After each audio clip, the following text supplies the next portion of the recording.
Okay, guys, welcome back again to another instalment of our podcast. This time again, very, very grateful to be joined by a top man. Again, someone else that I know very well from my time at Colchester United, a great physio, Joe Badham, had a great career in the game. Joe, welcome to the chat, mate. If you could just start first of all by introducing yourself and talking about your career in the game and obviously what got you in it and what you're doing now, really, mate, if that's possible.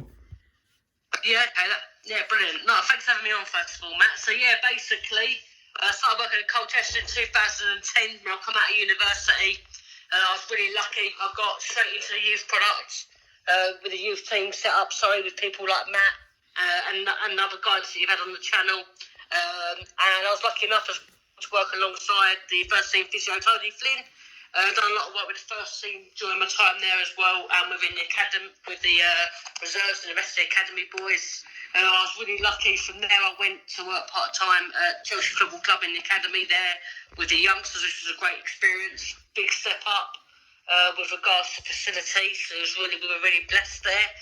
And yeah, that was my career in football, really. And now I've done branched out into other sports, done some rugby league, some athletics, some GB swimming, professional boxers. I've been really lucky, really, with my partner also at Colchester United. So yeah, it's been a good career so far. No, great stuff. And obviously, I know you've got a massive love for the game, Joe. Obviously, your personality is infectious, mate. I mean, what kind of made you get involved in football first? Obviously, I know you're a die-hard West Ham fan and you're from London, mate. Obviously, it's religion back home. Just kind of talk about that, Joe, and how you first kind of got involved in the game and your love for it. I first got involved in it, to be honest. I was watching the World Cup and an England player went down injured, and I ran onto the field and I went, "Who's that, Dad?" And he went, "He's a physio."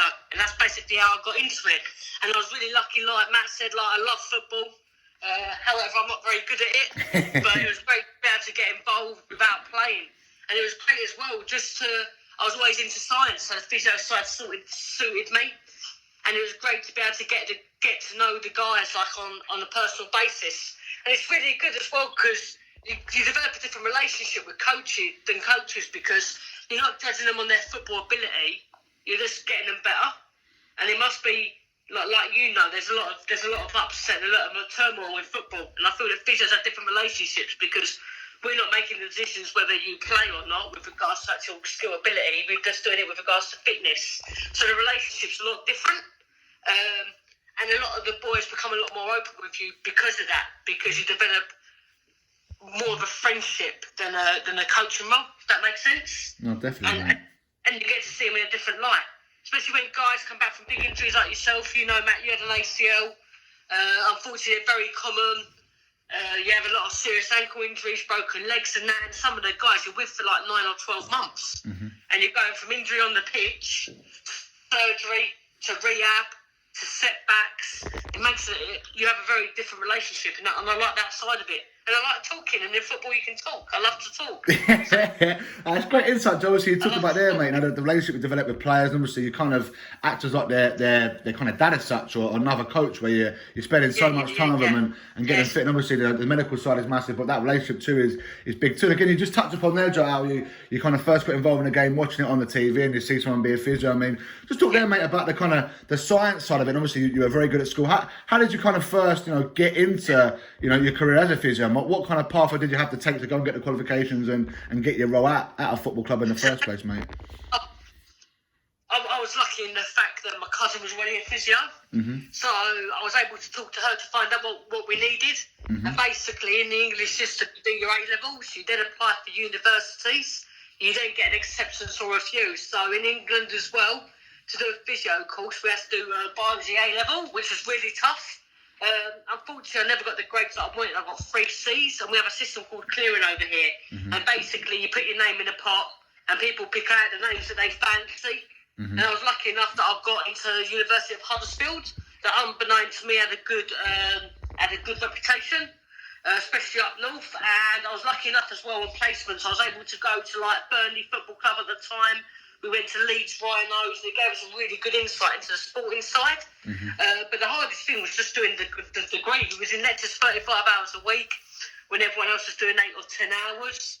And it was hard, but it was worth the graft. And like I said, I was lucky enough to get a foothold straight away in professional football. And it was something that I could only ever really dream of achieving. Mm-hmm. So then moving forward to this, massive deal for me. So yeah. I was really, really blessed to work in football. And I was lucky. Great stuff, man. Again, great insight. Trust me, Obviously, your pathway, man. Obviously, it takes a lot of work and a lot of graft to kind of get there. And obviously, you've put that in and you've gone and got the qualification. Obviously, what you know is colossal, but who you know too, and getting that foothold in the game is massive, mate. Kind of getting in there. And again, just talk about their job. Obviously, we've had guys in the chat, obviously, like Alex Gilby and Jody Brown and other guys, Tom, that you know very well. I mean, we've discussed like the importance of ability and whatnot. I mean, just talk about the other side of it, Joe, in terms of the actual fitness side and in terms of prehab and rehab and diet. I mean, how important are those components, mate, for the all-round person, but the all-round footballer and soccer player? Yeah, and especially now, like, it's massive, and I think that what really helped physio and stuff like prehab and rehab and nutrition and diet was the fact that you had people like Wayne Rooney breaking metatarsals, you had Beckham breaking metatarsals, and it gave sports medicine a big, massive boost. And then it's gone even further than that now. You've got people like Cristiano Ronaldo talking about the importance of diet, the importance of sleep. And I think that the fact that you've got to live a healthy lifestyle is a massive thing. Diet's very, very important, I feel. I feel that the more you look after your body, the longer you can go on for. I think that a lot of people take for granted the importance of eating healthily, not eating rubbish, rehydrating after the games, hydrating during games, stuff like that. I think it's often overlooked. The importance of sleep, the importance of rest. The body needs to rest to be able to recover, to be able to perform. I think the importance of prehab and warm-ups is getting bigger than ever. I think the worth of the players is so high now that everyone's doing everything they can. And I think as well with the youngsters, it's such a competitive field, professional sport in general, it's so important to look after yourself. Listen to your physios, listen to your coaches. And I think another important thing is not to do too much as well. So it's easy to go out there and go, I'm going to run for 3 hours a day. You can't do that as a youngster. You need to have a tailored program.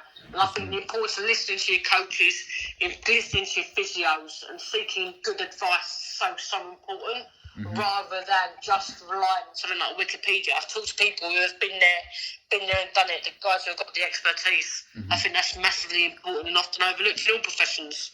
No, that's great insight, John. Again, talking about that healthy lifestyle, mate. I mean, what would you recommend for obviously the average person, but you know, an athlete looking to kind of really maximise diet and nutrition? I mean, what would you recommend as a plan from as such, Monday to Friday, 9 to 5, to really kind of allow them to get that healthy lifestyle to the maximum?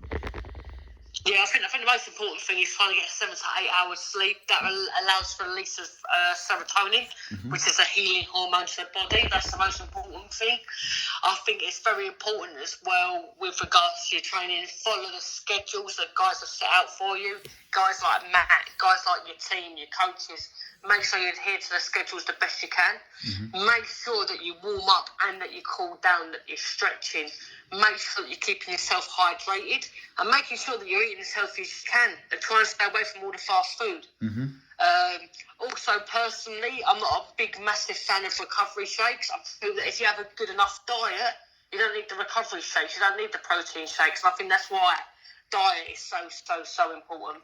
No, it's massive. Again, you talk about their job. Obviously, nowadays all these supplement brands out and they're saying, "No, come with us and do this." I mean, a lot of it is a money-making scheme, isn't it? Man, obviously, if you eat properly and get the right carbs and protein, obviously the right vitamins and whatnot in your body, you know, you don't really need that kind of stuff, even though it's there for an aid. But you know, again, just furthermore, Joe. I mean, what would a typical day look like for you, mate, in terms of being a physio? I mean, obviously, you go into a club kind of at 8 o'clock. I mean, how would your day look, kind of 9 to 5 as a physio, and what kinds of things would you be doing, mate, with players? Okay, so basically we'd get in for like 8 o'clock, have break, all the injured boys would come in for about 8:30. They typically come in about 8 o'clock and we used to eat with them. And then basically you'd probably have about 15-20 minutes of manual work, so hands-on work with each player. And we would just try and rotate that so the same boys aren't always in early. We would then take them into the gym, do their rehab stuff. You would then have the current active guys, the guys that are training and playing, they would come in for massages, taping, report any colds, report any sicknesses, and we'd act upon that. The guys would then basically go out typically about 9:30, 10, maybe 10:30. We would go out and cover training, and we would set programs up for the injured boys. We would then come in from training, we'd have lunch. You would then go with treatment after lunch again, hands-on, whatever's needed, taping, manual therapy techniques, and then we'd then go with injured guys into the gym, do some more rehab with them. typically as well, what we used to try and do was incorporate the injured boys as much as we could with the boys that weren't injured. So like typically, like Matt at Colchester used to have gym maybe once, twice a week, and we were always ensured that the injured boys could do what they could with the fit lads, just to make sure that we're keeping that cohesion there with the team. Typically, we would train four times a week. Have Wednesday off. The injured boys would come in on the Wednesday, and then we would play on the Saturday with the youth lads. The pros would then play on the Saturday, and then a Tuesday or Wednesday, depending on what cups or whether they had any weekday fixtures. So that was our typical sort of setup, really. The only changes to that would be on game day. So the youth team is in the morning over in the UK, and I would cover that, and then we would basically go out, warm up, pick the boys up, cover the game, and then where applicable, we'd go back to watch the first team and help out with the first team. Like as well, being ball boys, you'd have the boys in the locker room, you'd have all sorts going on. So yeah, it was a busy lifestyle. Lifestyle. Unfortunately, I was all. Go on, sorry. No, great insight, man. I'm loving to you speak, mate. It's fantastic. Obviously, you speak about there the depth you go into, obviously where it is full on. And I just want to touch on there, John. When you talk about kind of back at the start, kind of like in terms of massages and tape. I mean, just talk about that for the guys maybe in the States who don't understand the importance of massaging and like taping your feet before training, Joe. If you could just kind of talk about why that happens. Yeah, so we do a lot of stuff either pre and post recovery with the boys. So we do a lot of massage and joint moves. Basically, it's to increase the flexibility of the tissue, increase the blood flow to the tissue, and basically increase the mobility of the joint. Typically, same as in the United States, taping's used as preventative, but also it's used for people that are carrying niggles. You have guys who like certain ankles taped because of previous history, or certain knees taped because of previous history, and we used to use it a lot. And I think now it's becoming more and more widely used, especially as well in the UK with like the Sunday League footballers, like the amateur footballers, the boys who are playing for fun. A lot of them now you see more taping than ever in all sports. In all sports.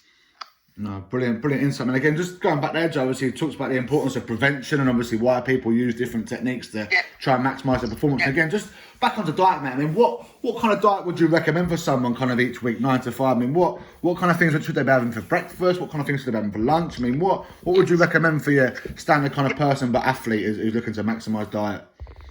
Yeah, of course. I think the most important thing is trying to have 5 fruit and veg a day. And make sure that you're getting that vitamin intake. There's a lot of guys at the moment that are trying to cut out carbs. They talk about cutting out carbs to get fitter, to get leaner. The issue is that if you don't have any carbohydrate in your body, the body will burn protein, because that's the next easiest thing to burn rather than fat. So then what happens is you start losing muscle mass. So all this, cut out carbs. You need carbs to burn. You need carbs to carbo load to make sure as well that you've got energy for the before the game. So typically in the morning you can have some fruit, you can have some cereal with a fruit juice or water, depending on what people like. Typically at lunch I'd recommend stuff like pasta, freshly prepared meats, stuff like that works very well. And very similar for an evening as well. You can have meals like spaghetti bolognese, you can have fish and potatoes. People go on worried about having sauces and worried about this and that. In the grand scheme of things, if you're doing enough work, you're not going to put on weight, and you need the carbs to take on to burn. So it's super important that you eat stuff like pasta, potatoes, bread. Don't avoid it. Just don't eat the rubbish in between. Yeah, no, that's great insight. Again, you talk about them. Obviously, if you're doing the work, it kind of burns off. But that's the biggest key thing, I think, mate. Obviously, a lot of people who maybe aren't active athletes and whatnot, they don't exercise as much, and they think they can eat as much as athletes. And obviously, as you know, Joe, athletes eat a lot of food, a lot of kind of carbs, because they are burning so much, nutrition. So again, just talk about that, Joe. Talk about the difference between being an everyday person, obviously what they kind of need to eat, and as an athlete, the reasons why they've got to eat more for what they're doing. So basically, the biggest difference between athletes and an everyday person is about the athletes are doing more exercise. You've got people like Michael Phelps who are eating 10,000 calories a day. The reason why they're eating a lot more calories a day is the fact that they're burning off more. Where, for example, people like me that aren't as active as we used to be, if you keep up the same calorie intake, you're going to put on weight. Of course. essentially, you got to have whatever you're burning off. If you're trying to maintain, you got to have that same calories coming in. Otherwise, like I said, you start burning the proteins, you start losing muscle mass before you start losing fat. So it's so important that you maintain calorie intake to calorie output. And like I said, if you don't have enough calorie intake, you start losing muscle, and people start beginning to overtrain, and then they start feeling unwell. So the more active you are, the more you need to take in. No, that's it, mate. Fantastic insight, Joe. So, I mean, obviously the carbs are massive for the fuel for your body to kind of keep it going. But the protein side of it, that's the growth and repair. Where obviously you are exercising a lot, and obviously muscles get ripped and whatnot. That's where you're looking for your meats and your fish to kind of grow and repair. So it's so important that people are understanding the food they're eating, but why they're eating it, obviously at the right time. Obviously, if you eat the wrong thing at the wrong time, you could end up putting on fat or kind of being underweight. You've got to really kind of take note of what and where and why you're eating it and for what purpose. And furthermore, Joe, obviously, again, let's talk more about the kind of terms of the warm-ups and the cool-downs. And obviously, a lot of guys, maybe European cultures and whatnot, maybe don't take the warm-ups and cool-downs as serious as they should. I mean, just talk about the importance of stretching and why it's so important to do that. And again, what will happen if you don't stretch. Yeah. So the importance of a warm-up, basically, a warm-up does what it says on the tin. It basically prepares you for the game, for play. So typically, you need to make sure that you're increasing the blood flow to tissues, which allows you to perform better, and it reduces the risk of injury. Secondly, the stretching. The stretching is really important. Anything that feels tight, anything that you feel uncomfortable with, you can have a little bit of a tension on, whether it's your calf, whether it's your hamstring, whether it's your groin or your lower back. A lot of the pro guys have specific stretching programs to help address any injuries that they've had or any stiffness that they've got. So stretching is super important. People say that it can reduce your performance. It's a load of rubbish. So it's really important to stretch. Also, what we see nowadays, you see a lot of the band work. The band work for the hips and the groins basically make sure that the muscles are in their best position to fire and that they're warmed up and can take the appropriate load. And the third thing we see majorly now in warm-ups is the fast feet work. Fast feet work basically is there designed to make sure that the nerves are firing, to make sure that you're getting the right input, the right muscles at the right time, and it's all just there to prepare your body to play the game. So warm-ups are super, super important. They should be undertaken diligently and they should be taken serious. Basically, like Matt, not enough boys take them serious enough. They then come off with a pulled hamstring and the moment they've pulled their hamstring. We all know someone who's done that. So if they've got to be undertaken. No, great insight, Joe. I love it, man. Again, obviously talking more about the touch injuries, man. Obviously, I know that in football, in soccer, and any sport, you get a lot of contact injuries. But just kind of compare and contrast, Joe. Obviously, the difference between muscle injuries and how many muscle injuries you get, and obviously the difference between impact injuries. Because a lot of injuries that guys get, mate, is down to the fact they haven't warmed up properly, or again they've overstretched, or they haven't taken care of their body as much as they could before the game. Obviously, then when they're in the game, that's where their muscles go. Obviously, things happen in the game; it's part and parcel. But again, just talk about how many muscle injuries you experience and the length of time you can be out compared to impact injuries and the reasons why people get those. Yeah. So the biggest thing with impact injuries is one that you can't really avoid it. With all this strengthening in the world, sometimes will come in with a high tackle and say they break your ankle or you get a dead leg. You can't avoid that. All the training in the world isn't gonna stop that. With the muscle injuries, unfortunately, a lot of them I feel can be prevented. I feel that a lot of it comes down to, looking back now in the current research, a lot of it comes down to weakness. So it's really important that you are strengthening your bum muscles, your glutes, that you are strengthening your quads and your hamstrings. It doesn't have to be underweight. It can be something simple like a lunge, a squat, a body weight squat. And unfortunately, with the muscle injuries, you can have different grades. You have a grade 1, a grade 2, and a grade 3. They increase in severity the longer they go on. Typically, at grade 1, you can be back within 3 to 4 weeks. A grade 2 can be 6 to 12 weeks. If you do have a true grade 3, you have a complete tear, it can be as long as 6 to 9 months. Depending on what muscle you do. Unfortunately, some of the hamstring tears can take off bits of the bone from the bottom. So that has to be reattached. So it's really important that you are looking after yourself and that you are trying to minimise these strains. Unfortunately, as well, the biggest risk of a strain is prior injury. So as soon as you tear a hamstring, the chances are you are going to do it again. So you want to do everything you can to prevent it. Same as a quadricep strain or a rotator cuff strain, a bicep strain. The biggest cause of any injury is prior injury. So you need to make sure that you're doing everything you can to minimise them injuries and make sure that you're taking the strengthening seriously. Obviously, it's hard with some of the boys. As soon as you start hitting 15, 16, you're hitting your growth spurts and you're getting these little niggles, especially in the hamstrings, the groin. Typically, you'll grow out of them. When you hit 21, boys stop growing, so you'll grow out of them. The ones that you won't grow out of are the big hamstring strains, the big groin strains. So it's really important that you're looking after yourself. The last thing you want, 17, 18, is a big hamstring strain. It's not going to put you in good stead for the rest of your career.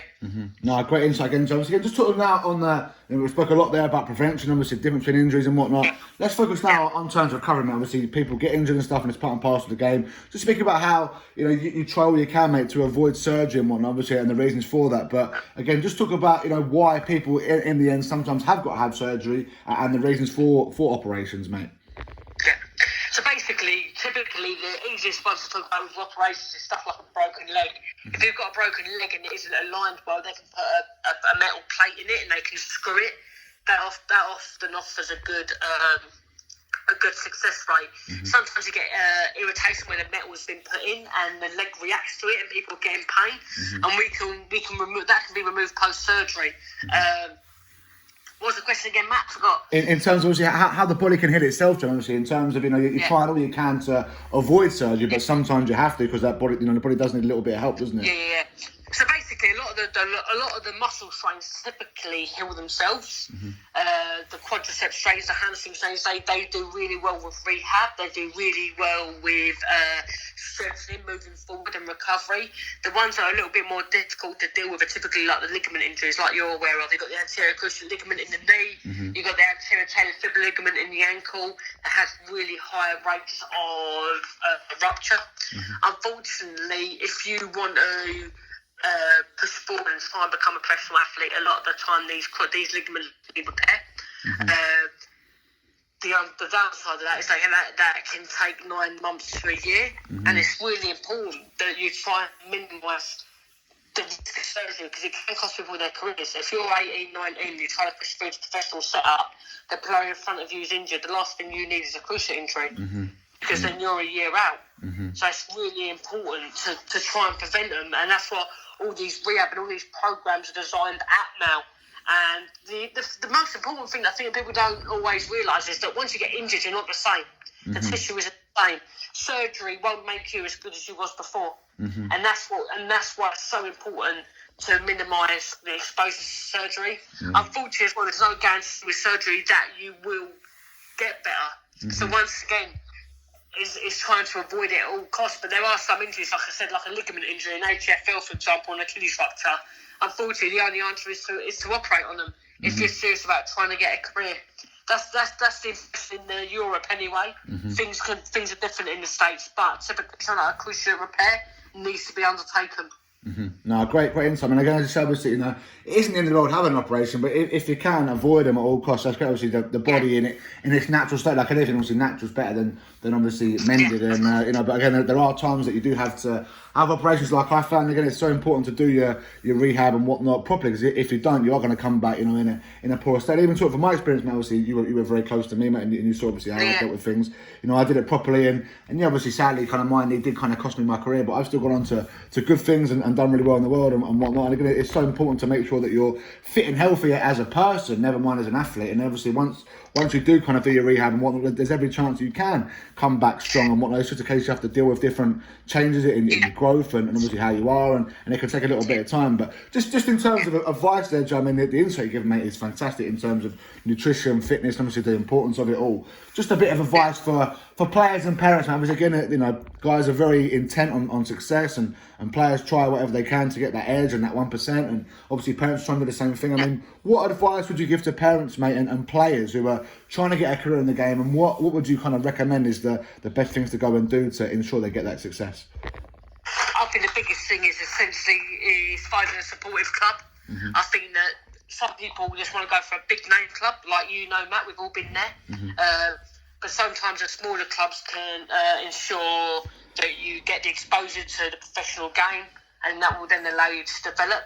I think the biggest thing as well for me from a medical side is finding a physio that you trust or a doctor that you trust, and you don't want to be pushing yourself or putting too much pressure on your kids to get back from injury. The body takes, and the biggest thing, and we've all seen it, that we bring back a player, we think they're going to be all right, you think, oh yeah, they're 70% they're going to be all right, then they go out and they pull the hamstring again, then they're out for longer, and then they miss more games, they miss more development time, especially when you're growing up, that you have a lot of growth injuries like Oscar Schlatter's and Hans Lanson's, that they're going to take time. You're growing, you're going to take time, and that's really important.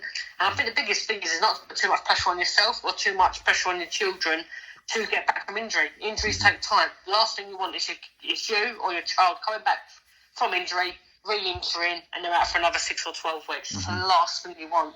And like I said, the biggest risk of injury is previous injury, and typically as well, the more the injury goes on, the more severe it gets, the more difficult it is to deal with as a physio, as a sports doc, and the more scar tissue that's laid down in place. So it's super important not to put pressure on yourself to get back from injuries. Second thing I'd say is a physio is just make sure you're enjoying the game. I'm not a coach, I can't give you coaching insight, but enjoy the game. The more you enjoy it, the better you'll do.